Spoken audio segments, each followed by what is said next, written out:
أعوذ بالله من الشيطان الرجيم بسم الله الرحمن الرحيم الحمد لله والصلاة والسلام على رسول الله وعلى آله وصحبه ومن والاه أما بعد Sağdaşlar bizim de dersimizninki ikinci mezmunu el-delilü thani es-sünneh diye mezmunu keldik.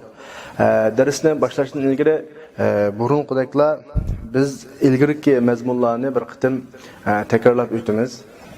Biz kitabımızın çoğun cihetten el-adilletu şer'iyye, el-ahkam el-şer'iyye, el-kavaid el-usuliyye, el-lugaviyye, el-kavaid el-usuliyye, el-teşri'iyye deb çoğun cihetten 4 kısımga bölüp okuyduğum bolgan. Bunun içindeki birinci kısmı el-adille el-teşri'iyye, yak el-adille el-şer'iyye, cami 10 bulup Kur'an, sünnet, icma, qiyas, istihsan, istishab, maslaha mursala, şer'u men qablana, el-arf, mezhebu sahabi qatarlıq 10 türlük delilini biz adille şer'iyye qatarida söyleydigan bolgan. İlgirki derslerimizde Kur'an hakkında çöndürüş berip ötdük. Endi bugünkü dersimizde biz hadis hakkında çöndürüş berimiz. Hadisning umumi mazmuni bugünkü dersimizning mazmununun urunlaştırılışı, hadisning ta'rifatıga hakkında toxtalamiz, hujjatligi hakkında toxtalamiz, Kur'an bolgan bilan munosabati hakkında toxtalamiz ve Hanefi mezhep ulamolarning nazaridagi hadisningki taqsimot itiboru bilan sanat itiboru bilan bo'lgan taqsimotini haqida so'zlaymiz.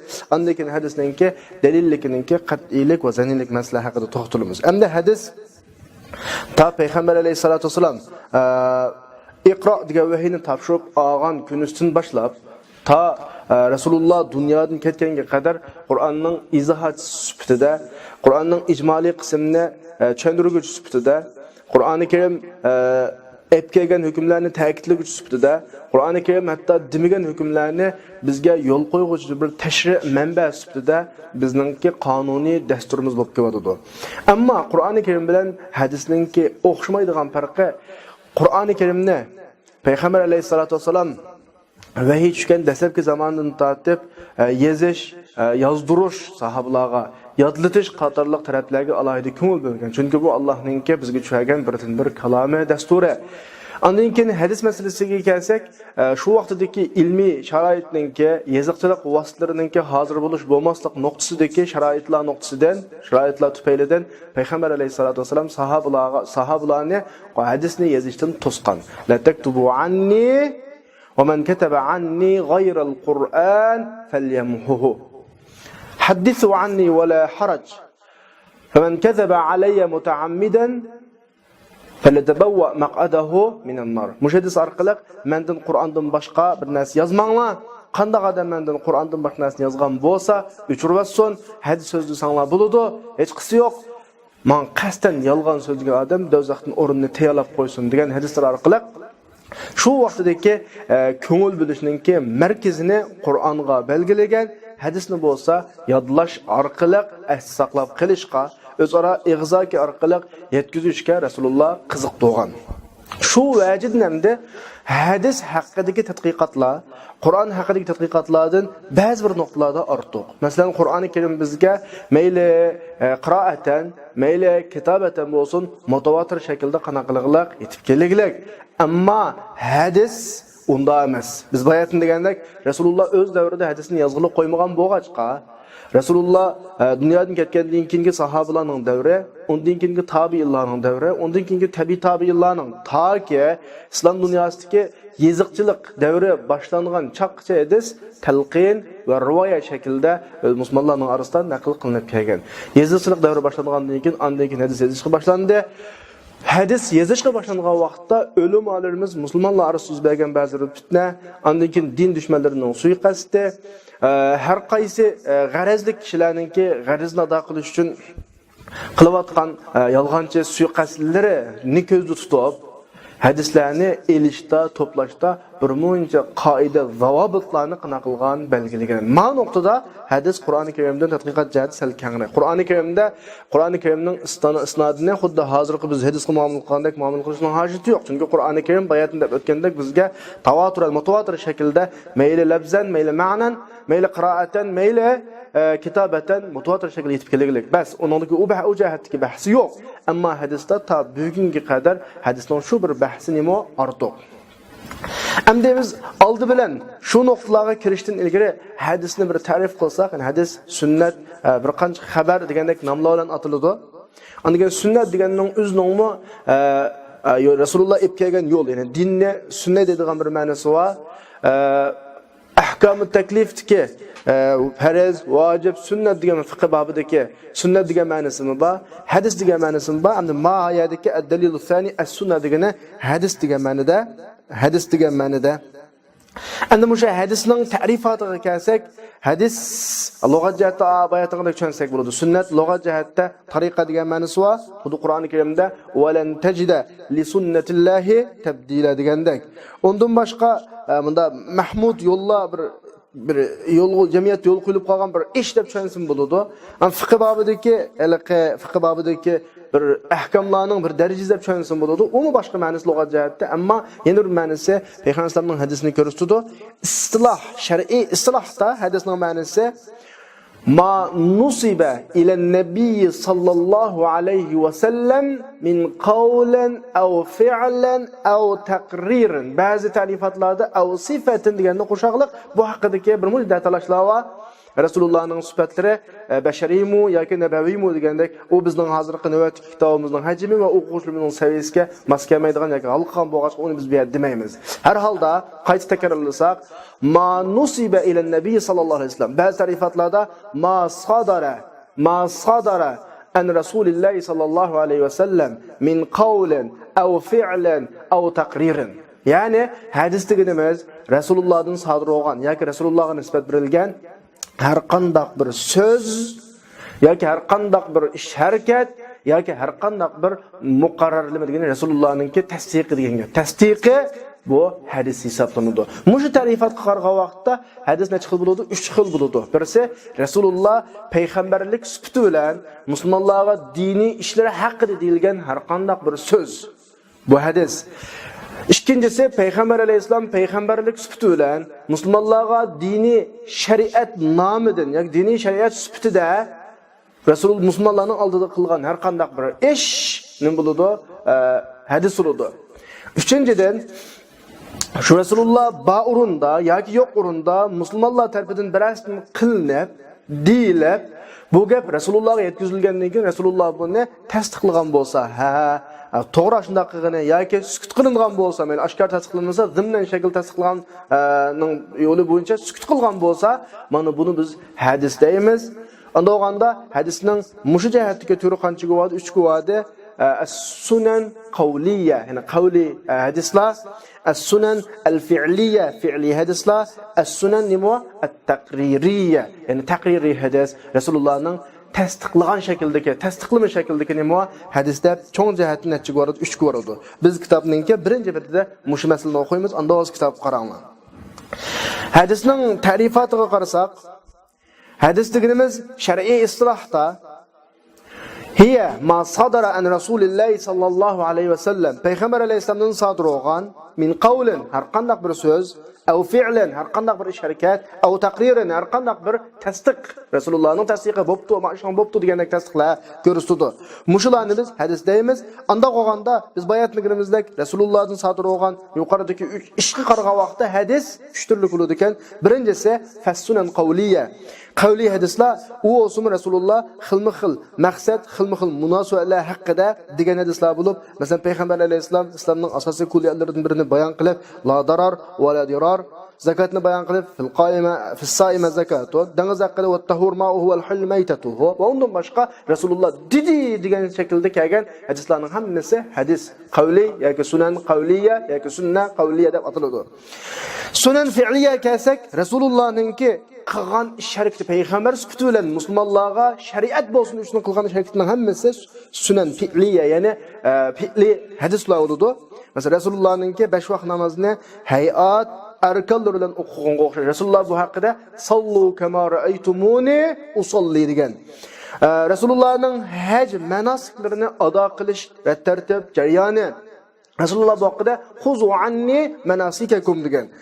Rasulullohninki bir guvochi bilan va mudda'ining da'vogarining qasmi bilan hukm qilgan ba'zi hukmlari anda bo'lganda biz sud da'vo tartibida paktni da'vogarga qo'yamiz. Da'vogarning pakt olmay qolib qolsa, undan keyin qasam qilish qatorliq bir muncha prinsiplar Rasulullohning amaliy hayotidagi besib o'tgan amaliy ishlaridan ilingan bo'ladi. Demak, mushlarning hammasi nima hisoblanadi? Rasulullohning sunan fi'liyasi hisoblanadi. Sunan taqririyaga kelsak, ya'ni taqriri tasdiqlama hadislarga kelsak, u o'simi Rasululloh sahobalarning ba'zilaridan sodir bo'lib qolgan so'z va ish harakatlarga o'zining sukuti va inkor qilmaslik bilan yoki muvofiqati yoki uni yaxshi deb qarashni oshkorlash orqali tasdiqlagan, iqror qilgan manda hadislar sunan taqririya bo'ladi. Fa ya'tabiru hada al-iqrar wal-muwafaqa alayha. Mana ma Rasulullohning qilgan ma iqrori va shu ishga bo'lgan qo'shilishi Rasulullohning o'zidan sodir bo'lgan deb e'tibor qilinib, buni nima deymiz biz? Hadis deb qator qilamiz. Masalan, ikki sahoba bir safarga chiqdi, bularga namoz hozir bo'ldi, suv topolmadi, shuni bilan tayammum qilib namoz o'qidi. Shundan keyin bir vaqtda suv topdi, shu vaqtning ichida namozning vaqti chiqishdan ilgari birisi qaytildi namozni, yana birisi qaytilmadi. Bu ikkolan o'zining ishlarini Rasulullohga so'zlab bergan vaqtida Rasululloh u ikkolanning har birini qilgan ishiga qarata tasdiqlab namozni qaytilmagan kishiga dediki, asabta sunna, sen sunnatni topding va ajzaatka salatuk, sana namozing kifoya degan. Haliqa qaytilgan odamga lakal ajru marratayn, sana ajr 2 qatim degan. Demak, mushum Rasulullohning va boshqalarning qilgan ishlarini tasdiqlagan bilan avlning qilgan ishining hammasi sunna hadis qaylinib ketdi-da. Yana bir misolni olsak, rivoyat qilgan bunda bir misol bor. Rasululloh Muaz ibn Jabalni Yamanga o'tgan vaqtda dediki, bima taqdi. U dediki, nima bilan hukm qilsa dedi? Aqdi bi kitabillah. Allah'ın kitabıyla hüküm kılma. Fe illa mecid tapammasam Resulullah'ın sünneti ulan. Tapammasam ra'yim bilan ijtihad qilma degan gap, shu oyat hadisni olgan tushunjamga asosan hukm qilma dedi. Rasululloh buni tasdiqlab dediki, alhamdulillahillazi vaffaqa rasulillah lima yarda Rasululloh. Allohga hamdlar bo'lsinki, o'zining payg'ambarininki elsini shu payg'ambar rozi bo'ladigan ishlarga muvaffaq qilgan Allohga hamdlar bo'lsin deb uni tasdiqlagan. Uni ma'lumi shuning asosan nimaga aylanadi? Hadisga aylanadi. Shu hadis sifatida hadis kitoblarida qanday qilinadi? Rivoyat qilinib, tadavvul qilinadigan gap.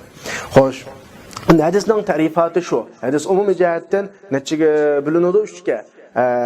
الحديث قولي، الحديث نمو فعلي، الحديث تقريري. يعني كتاب نعطى الأصول نجسك السنن قولية يعني قولية حديث لا، السنن فعلية فعلية حديث لا، يعني السنن تقريرية تقرير تسخل من شكل حديث لا ده بشكل من خوش.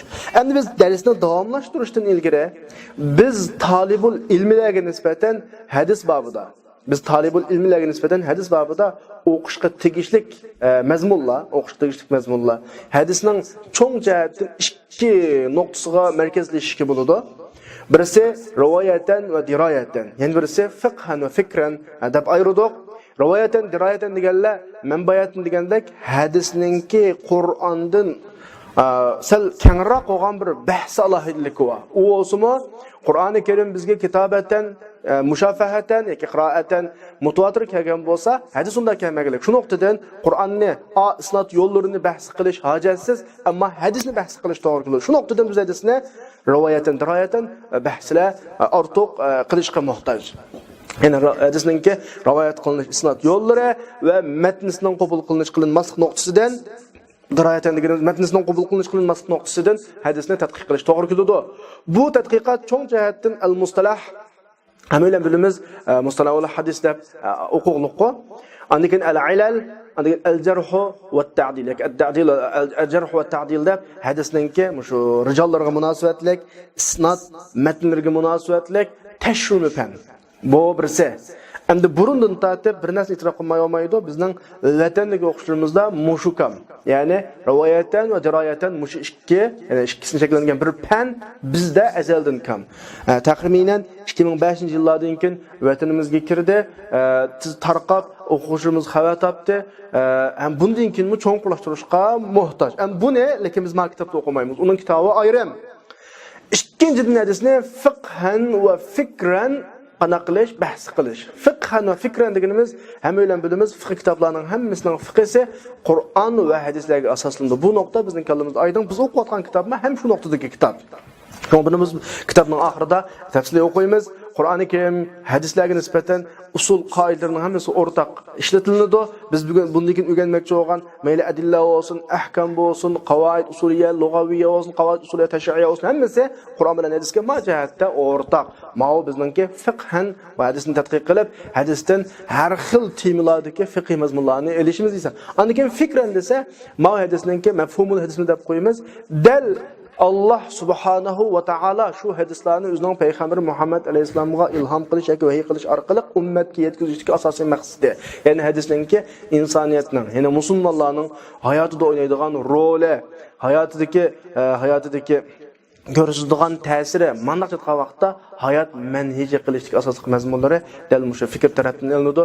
Bu nuqtada biz o'quvchilarimizga qisqacha bir deb qo'ydigan gap hadisninki mushu musulmonlar hayotidagi o'rni bir bahs qilish tegishli tema, ya'ni musulmonlarning bunga nisbatan tutish tegishli pozitsiyasi. Ikkinchisi tashri'ul islomiydagi hadisning darajasi, martabasi, masalan, qanchalik o'rinda o'ltirdi. Chunki islom dunyosi va islom dunyosining g'ayrida mustashriqlarning tarkib topgan va bularning bizning tirlarimizdan bo'lgan shogirdlardan tarkib topgan hadisga qarshi bir bilik kishilar va bular raddiya qaytumsa qolmaydi. Shu asosda shunga agashma shaklda ash-shubah al-warida al-sunnada hadisga qadim hadisda din dushmanlari hujum qilishni boshlagan.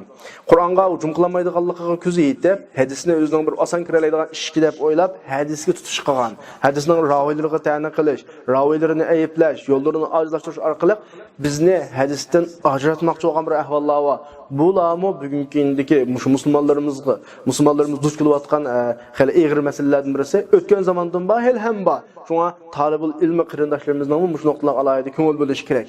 Undan boshqa faqih va da'ininki hadisni shu mayli fiqh chiqargan fatvo hukmlari bo'lsin, da'vatlar bo'lsin, hadisning isnodlarini tahqiqlash, mazmunlarini munosib shaklda elish, islomning boshqa kulliyatlar bilan moslashtirib turib tushuntirish yoki fiqh elish yoki da'vat qilish nuqtalarida alohida diqqat qilish bir nuqtalar bor. Undan keyin hadisni tushunishdagi mush o'limalar belgilab bergan yo'l, prinsiplar hozirgi biz bahs qilishga tegishli temalarning birisi mush tarix bo'limi. Ammo bizning maktabimizda kasbiy kitob bo'lgan nuqtadan biz faqat hadisni fiqhan nuqtadan qanaqlaymiz, bahs qila olamiz. Shunda olsin biz darsimizni davomlashtirishdan ilgari hadisninki rivoyatan diroyatan, ya'ni hadisning mustalah qismi to'g'riliq azroq bir tushuntirib o'tgandan keyin davomlashtiramiz. Hammalar bilamiz, jumhur ulamolarining nazarida hadis ikkiga bo'linadi. Hadisningki daraja, isnod darajasi jihatdan birisi hadis mutawatir, ya'ni xabar mutawatir deb qo'yamiz. Yana birisi xabar nimo ahad. Hadis mutawatir degan buning yo'llaridagi rivoyat yo'llarining ko'pligidan va ishonchlilikligidan odatda ularningki zaman, makon jihatdagi farqi va boshqa omillar tufayli odat ularning unda yolg'onga hammasi o'rtaq birlikka kelishini mahol sanaydigan. Mandaq aytgan vaqtda bu hadisning darajasi shunchalik kuchli bo'lib ketdiki, bu hadisda aytgan mazmun xuddi biz ko'zimiz bilan ko'rgan mazmunga ishongandek ishongan darajalik kuchli hadisni biz mutawatir deymiz. Mutawatir hadisni rivoyat qilgan yo'llarning soni haqida har xil o'xshamaydigan ko'z qarashlar va ba'zi bir hadisning soni rivoyat soni 40 qiyassa mutawatir deydi. Eng az son ulamolar ko'rsatgan 10 mushu bo'yicha tushunsak bo'ladi. Davomda mutawatir hadislar hadisda qat'iy hisoblanadi. Delil jihatda, kuchlilik jihatda Qur'on bilan o'xshash muomala qilinadi. Qur'onning omlarini xoslashga, mutlaqlarni muqayyatlashga bo'ladi. Bu vaqtda ancha-muncha ixtilof bor, lekin har holda mushu bir prinsip cho'ng jihatdagi ma bahsi qilmasak bo'ladigan qatordagi hadislar. Chunki bular mutawatir deb tamg'u qo'ylab bo'lgandan keyin buning isnodini surishti qilish hojatsiz. Endi xabar ahad kelsak, xabar ahadni biz bir necha nuqtadan bir necha qismlarga bo'lamiz. Masalan, buningki yo'llarining son e'tiboridan agar xabar ahadning yo'lining soni bir bo'lib qolsa, bunda hadisni xabar bir hadis g'arib deymiz, 2 bo'lib qolsa hadisi mashhur deymiz, 3 dan ko'p, ya'ni 2 dan ko'p mutawatirlik darajasidan tuan bo'lib qolsa, mana shu vaqt bayatni degan gapimizga asosan 3 dan yuqori, 10 dan tuan bo'lib qolsa, bu hadisimiz mashhur deymiz. Ondan keyingi xabar ahadninki qoil e'tibori bilan agar hadis payg'ambar alayhissalomga nisbat berilsa, bu hadisimiz marfu deymiz. Sahobalarga nisbat berilsa, mavquf deymiz. Tabi'larga nisbat berilsa, maqtu deymiz. Ondan keyin Allohga nisbat berilsa hadis qudsi deymiz. Ma'bir taqsimoti. Ondan keyin biz hadisni qabul qilinish va qabul qilinmas nuqtasidan maqbul va mardud deb ikkiga bo'lamiz. Maqbul hadislar sahih, hasan deb nechaga bo'linadi, ikkiga bo'linadi. Sahih hadis deganimiz shu hadisda sahihlikning 5 sharti topilgan, isnodi muttasil bo'lgan, ravilari adl bo'lgan, ravilarining zabti to'liq bo'lgan, shuzluq olmagan, illat olmagan hadislarni nima deymiz? Sahih hadis deymiz. 5 shartning ichidagi zabtisi sal yengil bo'lib qolsa buni biz hasan deymiz. Har birisi o'z ichidan sahih li g'ayrihi, sahih li zatihi, sahih li g'ayrihi, hasan li zatihi, hasan li g'ayrihi deb bo'linadi. Mavla maqbul hadislarning qatori. Ana mushu maqbul hadis yana amal qilinish qilinmas nuqtadan ma'mulun bi, g'ayri ma'mulun bi deb bo'linadi. Masalan, hadis muhkam hadis, muxtaliful hadis deb ikkiga bo'linadi. Muhkam hadis mazmuni ro'shan hadis, bu ma'mul hadis. Muxtaliful hadis mazmuni zid kelib qolgan hadislar agar buni moslashtirish yoki ta'vil qilish mumkin bo'lsa amal qilinadi, bo'lmay qolib qolsa amal qilinmaydi, bu g'ayri ma'mul. Undan keyin hadis yana ilgari kellik hükümlerinki birisini amelden qaldırış noktasından nasih, mensuk deb nechaga bo'linadi, ikkiga bo'linadi. Buning ichidagi nasihni amal qilindi, mensuk sahih olsa amal qilinmaydi. Ma nuqtadan biz hadisni ma'mul, g'ayri ma'mul deb ikkiga bo'lamiz. Undan keyin mardud hadisga kelsak, mardud hadislarninki rad qilinish sababi ikki. Birisi saqtu minal isnad, isnaddagi bir uzuklik tufaylidan rad qilinadi. Yana birisi ta'nun fir rawi, rawidagi bir ayib nuqson tufaylidan hadis rad qilinib qoladi. Saqti ikki xil bo'lib, saqti zohir, saqti xafi deyiladi. Saqti zohir bilan mardud hadislar muallaq, mursal, mu'azzal, munqati deb to'rtga bo'linadi. Saqti xafi bilan mardud hadislar mudallas, mursal xafi, muannan va mu'an'an deb nechaga to'rtga bo'linadi. Undan keyin ikkinchisi ta'nun fir rawi sababli rad qilingan hadislar rawida mayli ravining zabtisi bo'lsin yoki adolati bo'lsin 10 turlik ayib nuqson tepilib qolgan. Masalan deyli ravi kizb deymiz yoki ittiham bil kizb deymiz, yoki pasq deymiz, yoki su'ul hifz deymiz, yoki muhalifat siqat deymiz, yoki bid'at deymiz, yoki jahl deymiz, yoki fuhshul g'alat deymiz, yoki g'aflat deymiz, kasratul avham deymiz. Mushu xil ayib nuqsonlarninki birasi tepilib qolganlik tufaylidan hadislar birmuncha zaif hadislar maydonga keldi, mardud hadislar, masalan mavdu hadis, matruk hadis, undan keyin munkar hadis, muallal hadis, mudraj hadis, mazid fi muttasil asanid, shaz, musahhab, muttarab, maqlub qatorli hadislar barliq keladi. Ma'vo ulumul hadisning diroyatan va rivoyatan tadqiqotlarining ichidagi 3 qismning birisi mustalah qismi. Undan boshqa ilal qismi va al-jarh va ta'dil va bular navbatdagi kitobning hajmiga cho'ng kelib qoladi va o'quvchimizning saviyasiga yuqori kelganligi uchun bu haqda to'xtalmaymiz. Har holda o'quvchimizning kallasida hadisning rivoyat yo'llariga va isnod va matn jihatdagi tadqiqotiga nisbatan mushlardan aqallisi xabar tepish kerak. Demek biz yuqorida Qur'ondan o'xshamaydigan tarafga qaytsa, Qur'on bizga mutawatir yo'ldan kelgachga Qur'onni u jihatdan bahs qilish ketmaydi. Ammo hadis mutawatir yo'llar bilan kelmagachga, mutawatirsimi bor, mutawatir emasmi bo'lgachqa hadisni boshda bahs qilish to'g'ri keladi. Shuni tushundirish uchun yuqoridagi mazmunlarni o'quvchimizning huzuri o'qsindi. Xo'sh. Endi hadisning hujjatlik masalasiga kelsak, asli bu munozara talab qilmaydigan bir masala. Ammo Hijriyaning 2-asrlaridan keyingi musulmonlar o'tirishida yuz bergan ba'zi bir fitnalar, din düşmanlarının suiqasdi, musulmonlarning ichidagi ba'zi aqlsizlarninki, ba'zi nadonlarninki o'zining tutgan yo'lini kuchlantirish uchun qilgan ba'zi bir tasarrufatlari tufaylidan hadislarning hujjatlik darajasiga ta'sir yetdi yoki yetkizgili bo'ludi deb qaraydigan ahvollarni din dushmanlari ko'tarib chiqqan bo'lg'achqa, shunga biz hadislarning hujjatligiga qarata dalil keltirishga yoki aqliy naqliy dalil keltirishga muhtoj bo'lib qolamiz. Shu tufaylidan avtorning akligilik hujjiyatuha, ya'ni hadisning hujjatlik masalasiga kelsak, ajma'al muslimuna ala anna ma sadara an rasulillah. Musulmonlar shuning ijmo qildiki, Rasulullohdan sodir bo'lgan mayli qavl, mayli fe'l, mayli taqrir bo'lsin.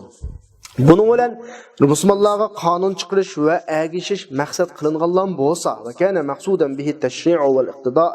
Bunda maqsadlan bo'lsa va bizga sahih sanatlan iboyatni degandek sahih yoki hasan sifatida qat'iy ifodalaydigan mutawattir qas qat'iy bo'ladi yoki zanni ifodalaydigan rojih zon degani rojih kuchli ehtimol rastlab uni rost qilgan kuchli ehtimol bilan naql qilingan bo'lsa, ya'ni sahih yoki hasan bo'lsa, yakunu hujjatan alal muslimin. Ya'ni musulmonlarga bu hujjat bo'ladi va mujtahidlar mukallaflarning ishlariga qarata shar'iy ahkomlarni undan yakunlaydigan tashri'iy manba bo'ladi. Onun üstüge ve ala enne el ahkam el varide fi hadihi sunan ma hadisada kep qilgan ahkamlar Qur'onda kep qilgan ahkamlar bilan billa agish vojib bo'lgan Qur'on bo'ladi. Chunki Qur'on bilan hadisning munosabati biz saltob so'zlaymiz, 3 xil yoki 4 xil munosabatga ega, bir-birini ching bog'lab turadi. Xo'sh, hadisning hujjatligiga qarata keltiradigan dalillarimizni kelsak, birinchisi Qur'oni Karimdan nurg'un oyatlarda Alloh bizni payg'ambar alayhisolamga agishishga buyurdi. Payg'ambar alayhisolam agish deganlik hayotida Rasulullohning so'zlariga agishib qolsa, hadis hayotidan keyin so'zlari tamsil qilgan hadislarga agishiladi. Allah subhanahu wa ta'ala Qur'oni Karimning oyatlarining nurg'ullarida o'zining rasuliga itoat qilishga buyurdi.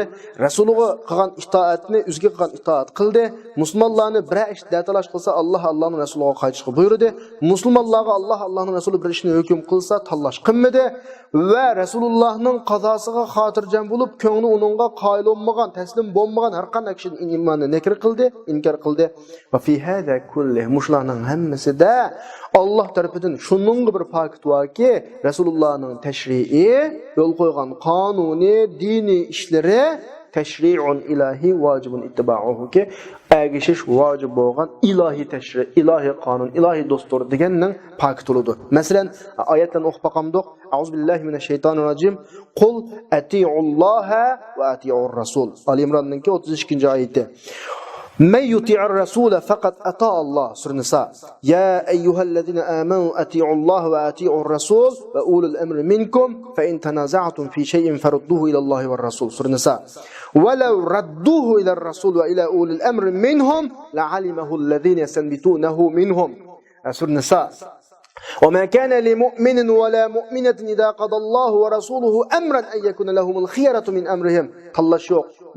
Allah'ın Resulü hüküm çıkargan yerde Müslümanların talış yok dedi de Sure Ahzab'da فَلَا وَرَبِّكَ لَا يُؤْمِنُونَ حَتَّى يُحَكِّمُوكَ فِي مَا شَجَرَ بَيْنَهُمْ ثُمَّ لَا يَجِدُونَ فِي أَنفُسِهِمْ حَرَجًا مِمَّا قَضَيْتَ وَيُسَلِّمُوا تَسْلِيمًا. Yani Peygamber Aleyhisselam'ın hakim kılmağına kadar Resulullah'ın çıkargan hüküm qadalarına nispeten qat'i idiyada qilchilik qarshilikni tapmaganga qadar musulmon bo'lmaydi dedi Allah.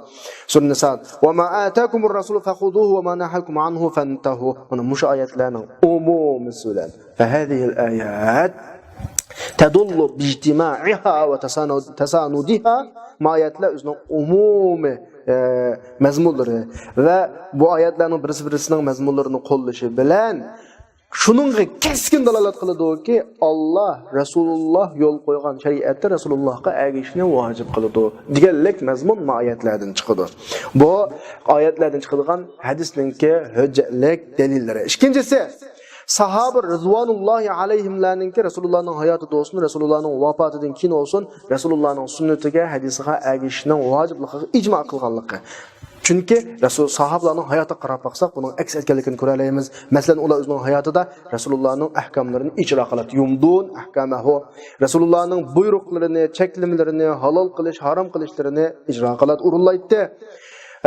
Qur'onda hukm qilingan, vahiy qilingan bir hukm bilan Resulullah'ın uzun sadır olan bir hükümünün oturusunda ergişinin vacibligini bu ayırmaydı.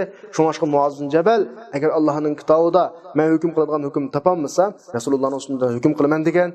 Bular hem de Resulullah'ın vafatıdan keyin Allah'ın kitabında bir narsani hüküm kıladigan narsa, ularga yuz bergan ishlarning hukmini tapamasa, Resulullah'ın sunnatiga murojaat qiladi. Masalan, Abu Bakr bir vaqalikda bir hadisni yodlamagan bo'lsa, musulmonlardan so'raydiki, aranglarda ma ish haqida payg'ambarimizning bir hadisni yodlaganlar bormi deydi. Umarmi, Umarning g'ayrimi, masalan, mayli fatvo, mayli qadoga to'g'ri bo'lgan mushu fatvo qadoga qilaman deb o'tirg'i chiqqan kishilar sahobalarning ichidan Umar va Umarning g'ayrimi shunday qiladi va ularning yo'lda mangan tabiiy tabiinlar shunday qiladi, tabiinlar. Ya'ni ularning ichidan kimki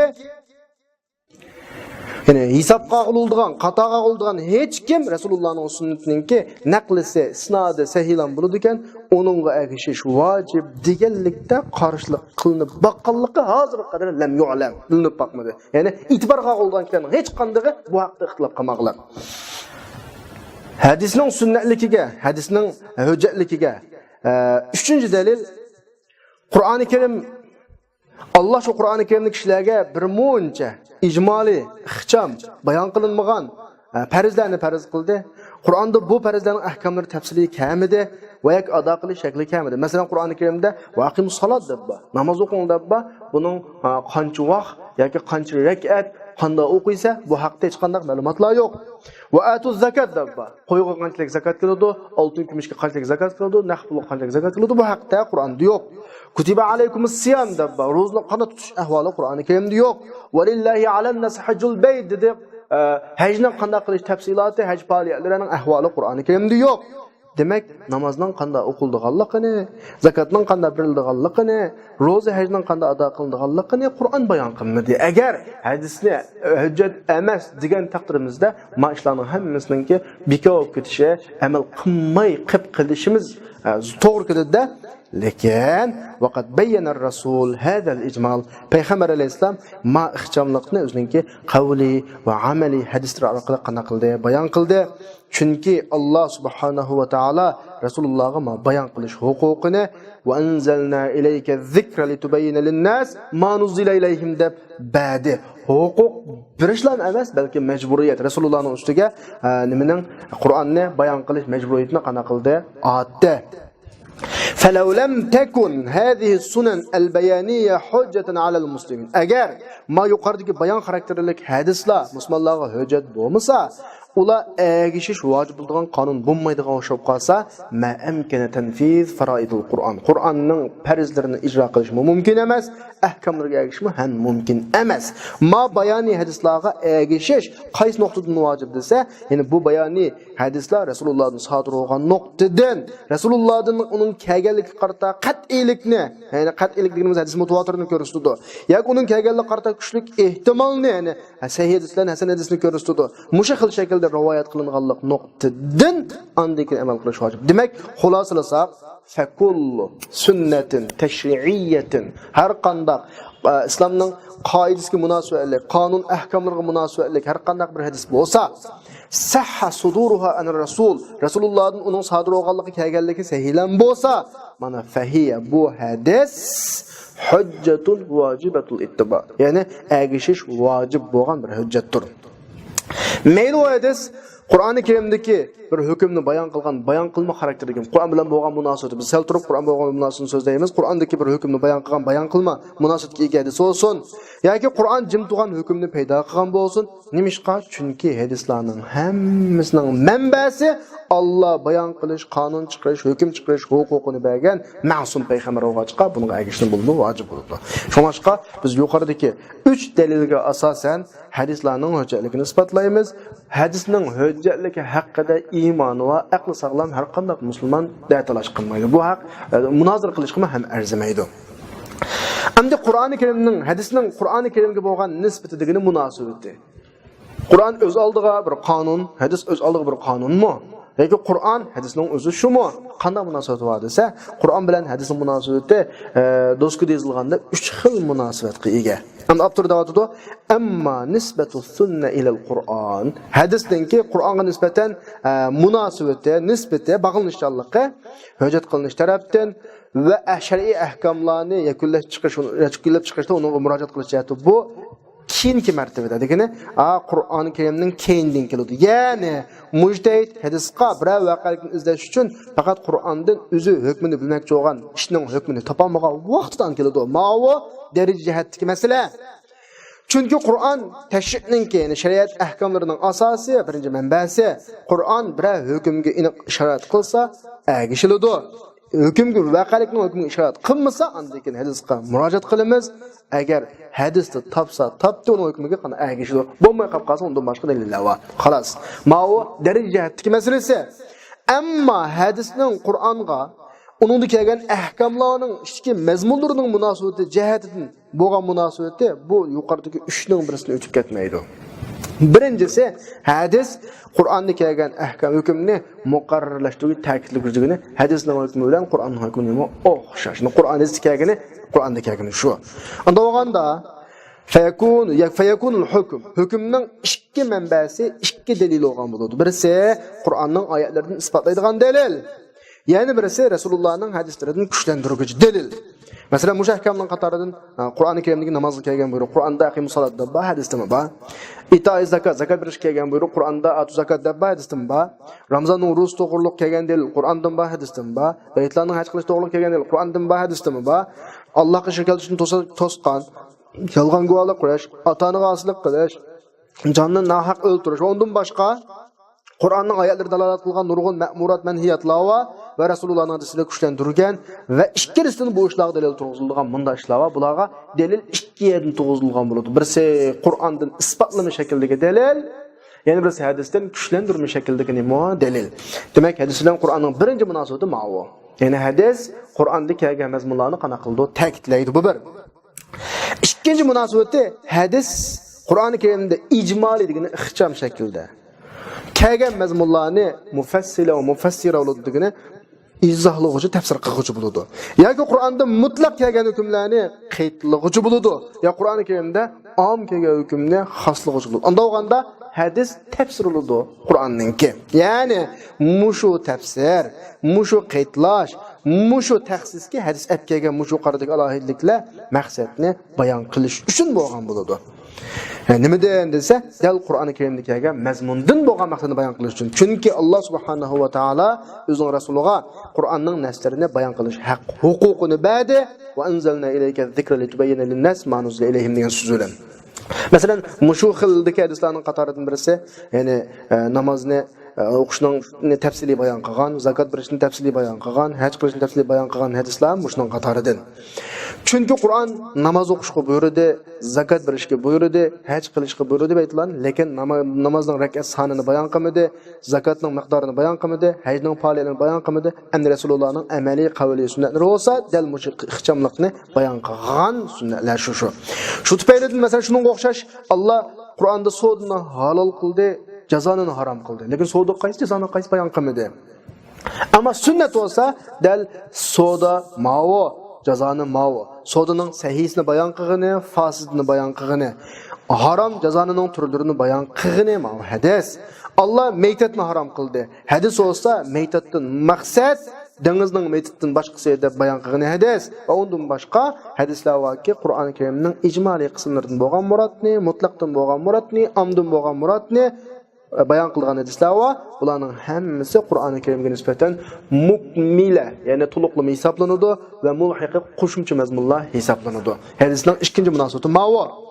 Ammo uchinchi munosabati hadis bilan Qur'oni Karimningki hadis sunna musbita munshi'a hukman sakatahu Qur'on. Ya'ni hadis Qur'on uningdan sukut qilgan hukmni isbotlovchi va paydo qiladigan Qur'onda tilga ilingan ahkomlarni bayon qiladi. Unda bo'lganda ma hukm hadis bilan sabit bo'lgan bo'ladi. Bu hukmga Qur'ondan hech qanday bir nas dalil dalolat qilmaydi. Masalan, shundan qatoridan ayol bilan hammasining o'tirini jug'lashning haromligi. Qur'oni Karimda ikki hamshirining o'tirini jug'lashning haromligi. Antaj ma'a baynal ukhtayn. Lekin hadisda ayol bilan ayolning dada tarafdan hammasi, ana tarafdan hammasini jug'lash, ya'ni bir kishi o'zining nikohining aslida bir ayol bilan bir ayolning jiyanini yoki bir ayolning hammasini saqlashning haromligi hadisda chiqadi. Undan boshqa yirtqichlarning ichidagi magan egisi, qushlarning ichidagi tirnoq egisining har qandaqining haromligi. Oltin, ipak, oltin bilan uzuk solish qatorliqlarning erlarga haromligi. Shundaymi? Va hadisda kelgan imildashdan nasab bilan harom bo'lgan ishning hammasi harom bo'ladi. Va undan boshqa hadis bilanla yo'l qo'yilgan. Buning manbasi Allohning Rasuliga bo'lgan ilhom, yoki Rasulullohning o'zining ijtihodi bo'lgan ahkamlar dal mushahildagi hadislarning qatoridan. Ya'ni Qur'oni Karim sukut qilgan, Qur'oni Karimdagi hamma hukmlarni qana qilgan, isbotlaydigan. Imom Shafiy o'zining usul risolasida deydi, men deydi, ilm ahlining ichidan Rasulullohning hadislarining 3 xil yo'lda keldiganligiga qarshilik bildiganligini bilmayman. Demak, cho'g'in Imom Shafiyning ko'z qarashidimi? Degan gapidimi? Hadis 3 xil yo'lda keladi. Birisi Allah o haqida kitobning nassini tushagini. Shuning bilan Rasululloh kitobning nassiga o'xshash narsani yo'l qo'ydigini hadis Qur'onni ta'kidligini demakchi. Yana birisi Allah o haqida ijmoliy mazmunni tushungan, Allohdan Allah iroda qilgan narsaning mazmuni Rasululloh bayon qilgan, ma'bayatdanqa bayon shaklidagi hadislarning masalasi. Uchinchisi u haqda kitobning nasb bo'lmagan ishlarning ichidagi Rasululloh yo'l qo'ygan ishlar deb, uchinchisi Qur'oni Karim sukut qilgan hukmlarni yo'l qo'ygan hadisda ma'ni Imom Shofiy usul sarasida bayon qilgan. Xo'sh, endi mishada bir gap chiqib qoldi. Biz 3-mazmunda uning manbasi Allohning o'zining Rasuliga ilhomin vahiy degan gap yoki Rasulullohning o'zining ijtihodi bir gap chiqib qoldi. Rasulullohning ijtihodi haqida bir muncha ko'z qarashlar va albatta maktabdagi o'rin uningga maqom ekslarning saviyanglar uningga nisbatan to'g'ri kelmay. Shunday bo'lsa abdur mushu masala haqida qisqagina bir nuqtani eskartib o'tmoqchi bo'ldi. Davotida mishada diqqat qilish bir nuqta Rasulullohningki ahkomlardagi ijtihodatining asosi Qur'on va Rasulullohning qalbida taqalgan shariatning ahkomlarining ruhi va prinsiplaridan iborat mazmunlar buning manbasi bo'ladi. Chunki Rasululloh ahkomlarni yo'lga qo'yishda Qur'oni Karimda kelgan mazmunlarga qiyos qilishga yoki Qur'oni Karimning ahkomlarining umumiy prinsiplarini tatbiqlashga tayinadi. Unda olgan xulos kalam hadisning yana ahkomlarining manbasi yana Qur'onga to'xtaydi. Vahiyning go'yos Allohga taqaladi. Ammo ijtihod matda Rasulullohning Qur'onga taqaladi. Xo'sh, yuqoridagi biz yuqori deb o'tgan xulosatu ma qaddamna degani biz yuqori deb o'tgan mazmunlarning xulosasiga kelsak, hadisda kelgan ahkomlar yo Qur'onning ahkomlarini muqarrira, ya'ni muqarrarlashtiruvchi bo'ladi, yoki Qur'oni Karimning ahkomlarini bayon qiluvchi bo'ladi, yoki Qur'on jim turgan ahkomlar bo'lib, bu Qur'onda kelgan mazmunlarga qiyos qilish bilan yoki Qur'onning usul prinsiplarini tatbiqlash bilan, umumiy prinsiplarini tatbiqlash bilan bo'lib, anda olganda va min hada mushahid shu oydinlashdi, tabayyan shu oydinlashidiki Qur'onning ahkomlari bilan hadisning ahkomlarining o'tirida o'zaro qarama-qarshilik yoki zidlik qana qilmaydi, tepilmaydi. Demak, hadisni yig'ib olsak, hammasi nega to'xtaladi, Qur'oni Karimga to'xtaladi. Xo'sh. Endi bu hadisning sanad e'tibori bilan biz bayatni to'qqi rivoyatan jumhurning nazarida hadisni mutawatir ahadda bo'lib, ahadni bir nechaga bo'lib bir bayon qildik emasmi? Hamda usul ulama, ahnaf ulamolarining nazaridagi hadisning sanad e'tibori bilan hadisni biz bayatni degandek mutawatir ahad emas, 3 ga bo'ladi. Mutawatir, mashhur, ahad. Haliqi biz bayatni bayon qilgan mashhur, miyadishilgan cho'g'an mashhur emas, ikkisi boshqa gap, ha. Hadis uning Rasulullohdan rivoyat qilguvchi, Rasulullohning hadisini rivoyat qilguvchilar e'tibori bilan 3 qism bo'linadi. Hadis mutawatir, sunna mashhura, sunna ahad. Miyadagi mashhur, haliqi biz raviylarning son e'tiboridan degan mashhur emas. Ma boshqacha ta'rifat.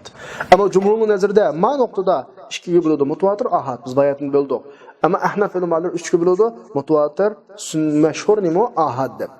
Mutawatir degan nima desa, mutawatir deganimiz bu xildagi hadisni Rasulullohdan bir top kishilar rivoyat qilgan bo'lib, odat u topning afrodlarining yolg'onga birlashishni cheklaydigan odati mumkin emas. Nimishqa ya uning soni ko'p bo'lganligi, ya omonatdorligi, ya ularning taraflarining muhitlarining o'xshamasligi. Birisi Oziyada yashagan, birisi Mayada kurishishi mumkin emas. Birisi Oyil, birisi Mayada yashagan. U birlashishi mumkin emas. Va mushahidisni mushu xil topdan shu xil topga o'xshash yana bir top. Rasulullohdan bir top, u topdan bir top, u topdan bir top, u topdan bir top. O oxirida Imom Buxoriy to'xtaganda, hattoki bizga har tabaqatning isnod bilan raviylardan isnod qilinib uzilib ketmay. Har tabaqatningki uning raviylaridan bir topning isnodi bilan yetib kelgan, anda topki la yattafiquna ala kazib. Ya'ni yolg'onga ittifoq kelmaydigan. Nereden tatib? Rasulullohdan topshirib olgan, boshlangan vaqtidan tatib bizga yetib kelgan oxirigacha top mutawatir. Ishonchlik, top mutawatir, ishonchlik, top ta bizga yetib kelgan qadar mushta ishonchlik top bilan yetib kelgan bo'lsa, hadis mutawatir bo'ldi. Ma qismning qatoridan namoz ado qilish, roza, haj, azon undan boshqa musulmonlar Rasulullohdan aniq ko'zilan ko'rib yoki quloq bilan anglab, topdan asr-asrda ixtilof qilmasdan, rayon ixtilof qilmasdan rivoyat qilinib kelayotgan amaliy hadislar. Bayatni bizlarga as-sunan al-fi'liya deb emasmi? Ash-fi'liya hadislar ko'pinchisi mutawatir. Chunki Rasululloh namoz o'qidi, uni necha ming odam ko'rdi. Haj qildi, necha ming odam ko'rdi. Bu necha ming odamga rivoyat qilib, mushtaqlab top rivoyat qilingan. Ammo hadisi qavliyalarning ichida hadis mutawatir nihoyat az. Chunki gap deganning amaliyan ko'p shaklda, o'xshash shaklda rivoyat qilinish ahvoli az bo'ldi. Yana birisi hadisi mashhur deganimiz hamda, bayatdan emas, qayta ta'kidlay, ma hadisi mashhur, mushu yuqoridagi mutawatirning o'zi shu. Illaki bir yerda farq bor. Abturda o'tdi. Sunna mashhura deganimiz bu hadisni Rasulullohdan bir sahaba yoki ikki sahaba yoki bir to'p sahaba rivoyat qilgan, mutawatirda eslatmagan. Unda olganda ma hadisning sahaba qismi mutawatir emas. Ondan keyin mush hadisni mush raviydan yoki mush raviylardan mutawatirning to'plaridan bir to'p rivoyat qildi. Bu hadisni mush to'pdan shunga o'xshagan to'p. Mush to'pdan shunga o'xshagan to'p. Hattoki bizga bir sanatda aytib keldiki, sanatdagi avvalgi tabaqa Rasulullohdan Rasulullohning so'zini anglagan yoki sharikni ko'rgan, bir pat, ikki pat yoki birinchi pat mutawatir to'piga yetmagan. Ammo tabaqatning qolgan to'pi mutawatirning to'pi. Manda o'g'ariz. Anda o'g'anda qaytisizlarga yig'inchoq tushunib bersam, hadisi mashhur Ahnaf nazarida mutawatir hadisning o'zi shu. Illaki sahaba qismi mutawatir emas. Iboyatning mutawatirning ta'rifatida Rasulullohdan anglagan sahaba mutawatir, kinki tabi'in mutawatir, tabi'in mutawatir, ondan kinkisi mutawatir, ondan kinkisi mutawatir. Hamma top mutawatir tabaqat. Ammo mashhur hadisda sahaba qismi mutawatir emas, ondan kinki qismi nima mutawatir. Bunda bo'lib qolsa mashhur hadis bo'ladi. Mushu qismning qatoridan Rasulullohdan rivoyat qilgan hadislar bo'lib, Umar radhiyallohu anhu, Abdullah ibn Mas'ud, Abu Bakr Siddiq degandek. Andaki Mavlaning biridan uning atrofiga yolg'onga ittifoq kelmaydigan bir to'p kishilar. Masalan, Rasulullohdan rivoyat qilgan, Umar radhiyallohu anhu rivoyat qilgan, undan keyin kingi to'p mutawatirlab ketgan. Masalan, innamal a'malu binniyat, buniyasda islamu ala khams, la darar va la dirar. Rasulullohdan rivoyat qilgan sahoba bir yoki ikki yoki bir necha mutawatirga yetmaydi har holda. Undan keyingi tabi'illar qismi, tabi'illar qismi, ondan keyingi qismlar mutawatir darajasiga yetgan. Mana hadislarni mashhur deymiz. Ammo jumhurninki taqsimotida aran 2 mutawatir ahad bas. Hanafiylarnikida necha 3 mutawatir mashhur nima ahad. Xo'sh, am mutawatir hadis bilan mashhur hadisning o'rtasidagi farq nima desa, hadis mutawatir uning isnad zanjirsimon holatida silsila degan isnadning bog'lanishligidagi har halqa sahobalar halqasi, tabi'inlar halqasi, tabi'inlar halqasi, undan keyingi halqaning hammasi mutawatirlik to'p degan, hammasi mutawatir. Ya'ni Rasulullohdan topshirib olgan, boshlangan vaqtidan tortib biz yetib kelgan qadar hammasi mutawatir. Ammo hadisi mashhurninki birinchi halqasi, sahobalar tabaqasi, uning isnodida mutawatirning to'plaridan bir to'p yo'q. Balki uni Rasulullohdan bir sahoba, ikki yoki mutawatirlik to'piga yetmagan bir ko'p odam rivoyat qilgan, qolgan halqalar mutawatir. Ndog'anda biz amaliy tushundirsak, mutawatir hadisda sahabasi mutawatir, tabi'in mutawatir, undan keyingisi hammasi mutawatirlik shartiga tushadigan to'plar. Ammo mashhurda sahabasi mutawatir emas, qolganlari mutawatir. Bunda bo'lib qolganlari mashhur bo'ldi, buni farqini tushunsak bo'ldi. Ahad degan nima desa, va hiya ma rawahu an Rasulillah ahad. Rasulullohdan buni bir kishilar rivoyat qilgan bo'lib, ammo bu bir kishilar mutawatirlik to'piga qanday qilmagan, yetmagan odamlar. Yani bunu Rasulullohdan bir yoki ikki yoki ko'p odam rivoyat qilgan, lekin mutawatir darajasiga yetmagan. Buni Maraviyning o'xshagan rivoyat qilgan, hattoki bizga uning tabaqatining ahad tabaqatining isnodi bilan yetib kelgan, unda mutawatir to'p bilan emas. Masalan, mush qismdan hadis kitoblarida to'plangan hadislarning ko'pinchisi mush qismdan bu hadislarni biz xabar vahid deb ataymiz. Asosan 90% hadisi ahad turadi. Xo'sh, endi hadisninki zannilik, qat'iylik masalasiga kelsak, men darsdan oldin deb o'tgan zannilik, qat'iylik ikki nuqtadan bahs qilinadi. Birisi vurud, subut, sahihlik nuqtasidan, yana birisi dalolat nuqtasidan. Qur'onninki vurudi qat'iy, hadis mutawatirninki vurudi qat'iy. Dalalati mazmunning ehtimolsizlik qarab turib zanni va qat'iy. Ammo xabar ahadlarning vurudi zanni degan emas, men abturda o'tadi. Ammo kelish nuqtasidan aytsak, subutlik demakchi, hadis mutawatir Rasulullohdan kelgan qat'iydir. Chunki naqlning mutawatirligi jazmiyat va hadisning sahihligi va qat'iylikni ifodalaydi. Biz yuqorida o'tgandek, hadisi mashhurmi? Sahobadan, yakalaga sahobalardan, Rasulullohdan topshirib olgan sahobalardan kelishi qat'iy. Nimishqa ulardan naql mutawatir bo'lgan. Ammo Rasulullohdan kelishi qat'iy emas. Nimishqa? Chunki Rasulullohdan topshirib olgan tunja adam mutawatir emas. Shunga buni Hanafi fuqaholari mutawatir hadisning hukmini qabul qilgan. Hükmen mutawatir deb. Nimishqa desa, sabab sahobalarda shak yo'q. Sahobaning bir sahabimi hammadan ishonchlik deb qarab mutawatir hukmi. Shuna olganda bu mashhur hadis orqali Hanafi ulamolari Qur'onning amrini xoslaydi, xuddi mutawatirga o'xshash. Qur'onning mutlaqni qaytlaydi. Chunki bu hadis sahobadan kelishi maqtu. Sahoba degan hujjat, Rasululloh naql qilish ishonchlilik deb qaraydi. Shunda o'g'achqa bu mutawatir mashhur hadisning martabasi Hanafiy ulamolarining mazhabida mutawatir bilan xabarning o'ttirida, lekin asosan hukm jihatda mutawatir bilan o'xshash. Endi hadisi ahad desak, Rasulullah'ın kelishi zanni. Zanni deganda men davomli deb qo'yapman, gumonliq emas, ehtimolliq. Ehtimolliq. Chunki buning isnodi jazmiyatni ifodalamaydi. Ammo dalolat nuqtasidan bu yuqoridagi 3 qismdagi 3 qismning har bir hadis ba'zi dalolat qat'iy bo'ladi qanday chaqda hadisning mazmuni ehtimolga, ta'vilga ehtimol kelmasa. Zanni dalolat zanni bo'ladi, hadisning nassi ta'vilga ehtimol kelsa. Bu aloqa mazmunninki aniq yoki ehtimolliq chiqishi munosabatlik masala. Biz buni darsning boshida deb bo'lgan. Xo'sh, unda o'ganda biz Qur'on babida dalolat nuqtasiga qat'iylik, zannilik, vurud nuqtasiga qat'iylik, zannilik haqida paran qildik. Ma'nodami ham qat'iylik bu ikkini xuloslagan vaqtda biz shunday bir yakunga kelamizki, Qur'onning naslarining o'tirini va hadisning naslarining o'tirini qat'iylik, zannilik nuqtalarini muqorana qilishdan shu chiqadiki, Qur'onning naslarining hammasining vurudi qat'iy. Degani kelish jihatda qat'iy. Ammo Qur'onning naslarining ichidan dalolat jihatda qat'iysimi bor ve dalalat cihette zannisimi çoğba. Ama hadisga kelsak, hadisning ichidan vurudu qat'isi va hadisning ichidan vurudu zannisi va. Andan o ikkisining har biri dalalati qat'iy bo'ladi, dalalati bo'ladi, zanni bo'ladi. Xo'sh.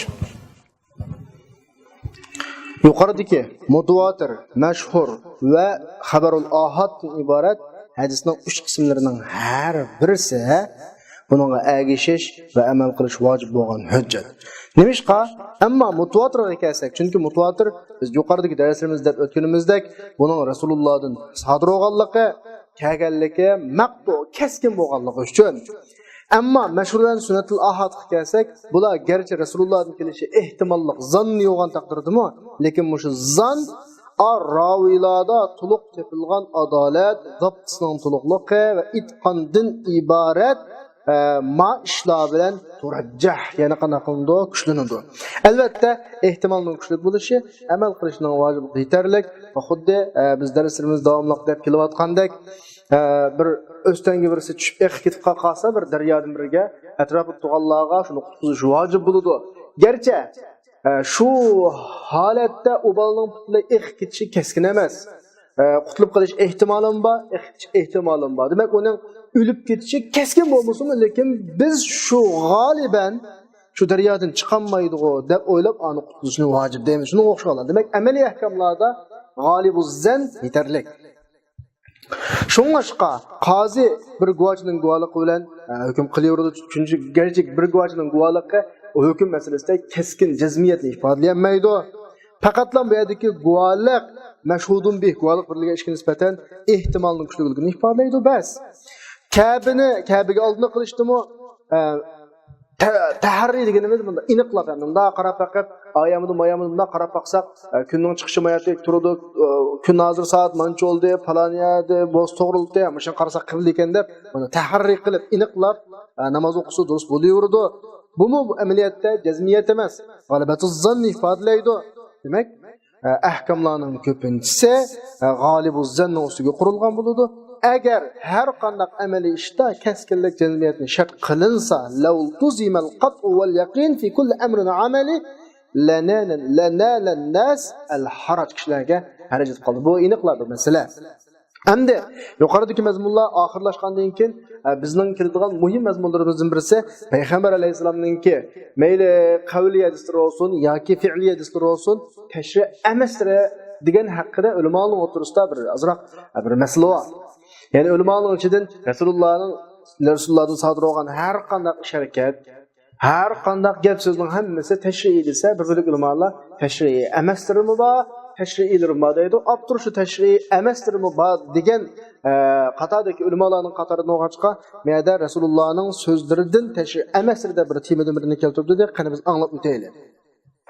Rasulullohdan sodir bo'lgan meyli aqvallar olsun, yoki afallar olsun, musulmonlarga ergish vojib bo'lgan hujjat bo'ladi. Qanday chaqda Rasulullohdan Allohning rasuli degan sifat bilan sodir bo'lsa va shu sodir bo'lgan heliqi ish bilan umumiy tashi, umumiy ahkam, umumiy qonunchilik, umumiy shariat maqsad qilingan va boshqalarning agish maqsad qilingan bo'lsa, andan bu ish shariat hisoblanib, bunga agish vojib bo'ldi. Unda bo'lmaganda agish vojib bo'lmaydi. Xo'sh, bunday deyishimizning sababi chunki payg'ambar alayhisalom kishilarning qolganligi o'sha inson, Alloh uni kishilarga payg'ambar tanlagan, xuddi Alloh Qur'oni Karimning o'zida aniq qilib, qul innama ana basharun mislukum yuha deb payg'ambar alayhisalomning o'zining insonligini o'z og'zi bilan e'tirof qildigan. Insonlikni e'tirof qildi degan gap Rasulullohda inson topiladigan ba'zi shariat gap so'zlar topildi degan gap. Modomiki o shaxsiy o'zining insonlik xususiyati, insonlik tabiati, insonlik taqozosidan chiqqan gap so'zlar bo'lsa, bu agishish vojib bo'lgan shay ekan. Faqat payg'ambarlik sifati bilan kishilar agasun deb, kishilarga umumiy hukmni yo'l qo'yish uchun deyilgan qilingan harakatlar, gap so'zlar andikin shariat deb avtor shunday deydi. Unda o'ganda payg'ambar alayhisolamdan shariat sifati bilan yoki rasul sifati bilan yoki shariat maqsad qilinib chiqmagan ishlar qaysi desa, avtor yuqoridagi 3 turli ishni buni misol qilib ko'rsatdi. Birinchisi Rasulullohning insonlik tabiatining taqozosidan sodir bo'lgan ishlar va o'rindan turish, o'tirish, menish, uxlash, yeyish, ichish degandek mana narsalar tashri emas. Chunki ma'noning manbasi Rasulullohning payg'ambarligi emas. Buning manbasi Rasulullohning insonligi. Lekin Rasulullohdan bir insoniy ishdan birisi yuz beribdi, sodir bo'libdi. Dalildan birisi shu Rasulullohning shu ishni qilishdan maqsad shunga agishish ishkanligi dalolat qilgan bo'lsa, ish ma dalillan, ishning o'zi emas, ma dalillan andan bo'ladi, tashri bo'ladi deydi. Bu bir. İkincisi Resulullah'ın insani ma'lumot, tecrübenin taqozosi bilan, mahoratning taqozosi bilan, dunyoviy ishlardagi tajribalarning taqozosi bilan, meni tijorat, ziroat, qo'shin yaratlash, harbiy o'rlashtirish, kasallarga dori qilish, deb berish, bunga o'xshagan inson hayot yashagandan keyin ma'lum atrofidagi tajribalarga erishadi. Masalan, ma kasalga mavziyan qil deb uni biladi, ma kasalga ma foyda qil deb uni biladi masalan. Manda bir ishni sodir bo'lib qolgan bo'lsa, bu muhim falaysa tashri'an aydan. Ammo mishaki vaqtda ba'zi ulamolarimiz bu shunga alohida ta'liq qilib, bu shunga misha mutlaq emas, ya'ni Abdurrahmon magibiga mutlaq amal qilinmaydi. Demakchi o'g'ini buningki tashri' bo'lgan taraflar va degan masalalar ham bor. Abdurrahmon degan o'zining gibidan ma'lum. Chunki o Rasulullohning risolatidan sodir bo'lmoqlik, faqat Rasulullohning dunyoviy xibratidan sodir bo'lmoqlik va Rasulullohning shaxsiy undan mo'lchar shaxsiy belgilimizdan sodir bo'lgan ishdi. Shuningga Rasululloh ba'zi janglarda askarni, qo'shinni ma'lum muayyan bir o'ringa o'tkazishni to'g'ri topdi. Rasulullohga ba'zi sahobalar dediki, "Ma o'rin Alloh seni uni o'tkazgan o'rinmi yoki bu fikr, jang va taktika modeli?" Payg'ambar alayhisalom bu degan fikr, jang taktika degandan keyin har qanday sahobalar unda o'zi bu o'rin emas deb qo'shinni yana bir o'ringa Rasululloh shu hadisda bayon qilgan sabablar tufayli tushirishga ishorat qildi. Buni Rasululloh qabul qildi. Rasululloh Madina ahlining hurmatini ulayotganligini ko'rib, ular ulu musulmon qanday bo'ldi ko'rsatdim, bari ular ulashni tashladi, meva halok bo'lib chiqdim. Bo'lmadi hurmatlarda tarjil o'ldigancha Rasululloh ularga dediki, "Ularga sizlar dunyosini o'zinglar bilasizlar." Mana bularning hammasi yuqoridagi avtorning gapini ta'kidlaydigan dalillar. 3-chi Rasulullohdan qilgan sodir bo'lgan, ammo bizga shayat olmaydigan ishning 3-chisi Rasulullohdan sodir bo'lgan bir ish bor. Shar'iy dalildan birisi bu ishni Rasulullohga xosligiga dalolat qildi. Rasululloh bu ishda bizga namuna emas ekanligiga dalolat qilgan bo'lsa, bu ish umumiy tashri' olmaydi. Masalan, Rasulullohning to'y qilgan bir ahvoli bor. Buni biz shunday qildi desak, Qur'oni Karimga qarasak, Alloh subhanahu va taolaninki "Fankihu ma tabalakum minan nisa masna rasululloh so'ruba" degan oyatda to'tin ortiq olsang bo'lmaydigan. Unda Rasulullohning to'tin ortiq qilishi Rasulullohning o'ziga xos deb tushunamiz. Mana bu shunday dalolat qildiki, ayollarning sonining eng yuqori chekinichi 4. Yine Rasulullah'dan başqa da'volarni isbotlashda Huzaymaning yolg'iz guvohlik bilan kifoyalangan, ammo nasla guvohning ikki bo'lganligi haqida aniq sarih keliglik masalan. Bularning hammasi shu voqealarga Rasululloh xos ekanligi, biz unga agashmasak bo'ladigan, agasak bo'lmaydiganligini masalada isboti. Yuqoridagi 3 turli ish Rasululloh degan qilgan taqdirda bizga nisbatan buni emas, tashri' emas. Ikkisi Rasulullohning insoniy xususiyati, insoniy tabiati, insoniy tajribalardan chiqqan bo'lsa, oxirgi 3-chisi Rasululloh xosligiga o'shaningki aniq shar'iy nimba dalil va deb avtor ma 3 ishni ayirib oldi. Endi bu yerda bunday bir masala bor. Rasululloh ba'zi yuz bergan da'vo dasturlarini ayirgan vaqtida ikki xil ish va bu da'vo dasturi ayirishda birisi avval da'voni ayiradi. Mash mundaki iniqlaydi. Iniqlab bo'lgandan keyin hukm chiqaradi. Muşununki qaysi taşı emas, Abdur davatıdı.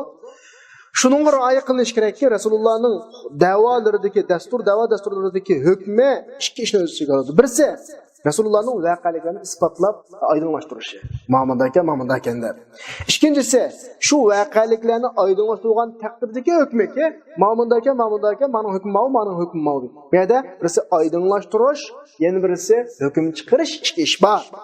Mushadiki Rasulullahning voqealarni isbotlashi, Rasulullahning Mölçeri işe bu təşri emas. Çünki Resulullah'ın xuddi insanga o'xshash isbotlarga, dalillarga qarab, ondan keyin oydinlashtirdi. Ammo voqealarni isbotlab, mo'ljalab bo'lgandan keyin chiqargan hukmi ma'u təşri. Masalan, ma'u senda gunoh ekan, sen ahkam deb bo'lgandan keyin chiqargan hukmi ma'u təşri. Masalan, buning dalili İmam Buxoriy Muslim Salamadan mana bir rivoyat qiladi. Payg'ambar alayhissalom o'zining hujrasining eshikida bir da'vo angladi. Ularga chiqib dediki, "Men bir inson Manga da'vo dasturlar keladi. Balkim ba'zilardan sal gapdanroq adliq degani gapni obdaroq ifodalaydigan bo'lishi mumkin. Fa ahsib o'ylab qolamanki, shu gapdanroq rostchil deb o'ylab qolaman. Shuni bilan hukm qilib qo'yma. Agar mushtaq qilib qolsam, faman qadaytu lahu bi haqqi muslim, qanday odamga bir musulmonning haqqini hukm qilib qo'ygan bo'lsam, bu degan o'tdan bir parcha xolis olsin, xolis tashlaydi deb manda askartdi Rasululloh. Mushning o'zi bizga dapirotdiki, voqealikdan oydinlashtirish Rasulullohning shaxsiy insoniy xibrati, oydinlashtirib bo'lgandan keyin hukmi nima tashriy bo'ladi. Xo'sh, endi bugungi darsimizni xulosalasak, Rasulullohdan sodir bo'lgan yuqorida biz bayon qilgan 3 holatdagi mayli sharikat, mayli gap so'z bo'lsin, hammasi Rasulullohning sunnati qatorida agishiladi, lekin tashri emas, yoki agish vojib bo'lgan qonun emas. Ammo Rasulullohning rasul degan sifat bilan, buningdan umumiy tashri maqsadlik, musulmonlarning uning agishi maqsadlik degan sifat bilan sodir bo'lgan har qanday gap so'z, har qanday sharikat musulmonlarga hujjat, uning agish vojib bo'lgan nima qonun. Ma'u Abdurninki axloqlar bo'ldi. Xo'sh. Endi biz dastlabda hadisni ta'rif qilgan vaqtda hadis degan nima desa, ma nusiba ila nabiy sallallohu alayhi va sallam min qawlin aw fi'lin aw taqririn dedik.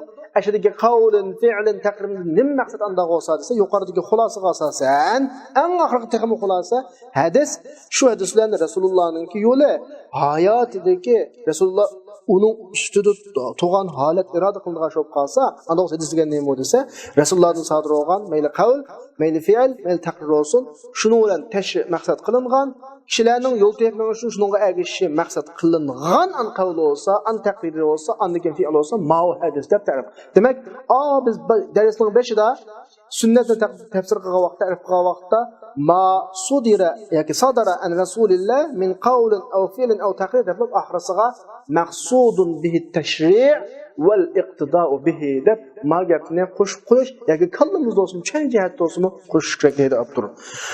Shuni bilan bugungi darsimiz oxirlashdi. Va axiru da'wana alhamdulillahi robbil alamin.